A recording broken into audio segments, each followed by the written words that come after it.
जय शिवराय. मी स्वराज्य शिलेदार. आज इलेक्शनचा दिवस आहे आणि 16 तारीख आहे, सॉरी 15 तारीख आहे आणि उद्या निकाल लगेच लागणार आहे.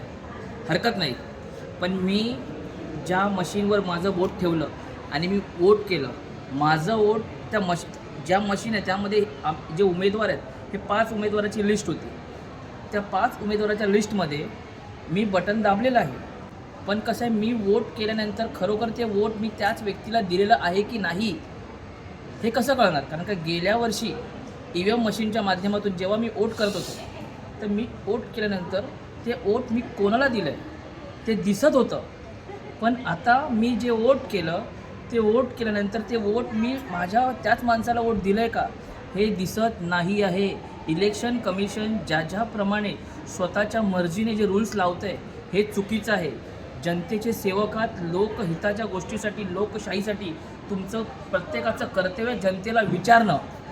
कारण का सांगतो आहे, लोकांच्या मनात कोण उमेदवार आहे कोण नाही, तो त्या माणसाला वोट देतो आहे की नाही, त्याचं वोटिंग त्या माणसाला जातं आहे की नाही हे कळलं पाहिजे. जर हे कळत नसेल ना तर तुम्हाला सांगतो हे इलेक्शन लोकहिताचं नसून लोकशाहीला घातक आहे. तर तुम्हाला सांगतो, जर EVM हॅक झालं तर ही मुंबई, हे महाराष्ट्र बकासुरांच्या हातात जाणार आहे आणि तेच होणार आहे. पण भारतीय स्वराज्य सेनेचं सांगणं आहे, स्वराज्य शिलेदारांचं सांगणं आहे की तुम्ही वोट कोणाला करता, तुमचं वोट तुमच्या ज्या व्यक्तीला तुम्ही देताय ते दिसलं पाहिजे.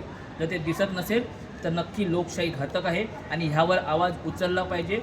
निवड आता संध्याकाळी 16 तारखेला नक्कीच ज्याला वोट दिलेला आहे त्याला वोट आपण देतोय की नाही. जर ते नाही, कारण का आपल्याला माहिती आहे आपण वोट कोणाला दिलं, पण ती पर्ची दिसत नसेल तर EVM हॅक होणार आहे. आणि EVM हॅक झालं असेल नक्कीच बकासुरांच्या हातात, मुंबई महानगरपालिका बकासुरांच्या हातात, पुणे, नाशिक अनेक जिल्हे जाणार आहेत आणि आम्ही उद्ध्वस्त होणार आहोत. हे राजकारण लोकशाहीला घातक आहे.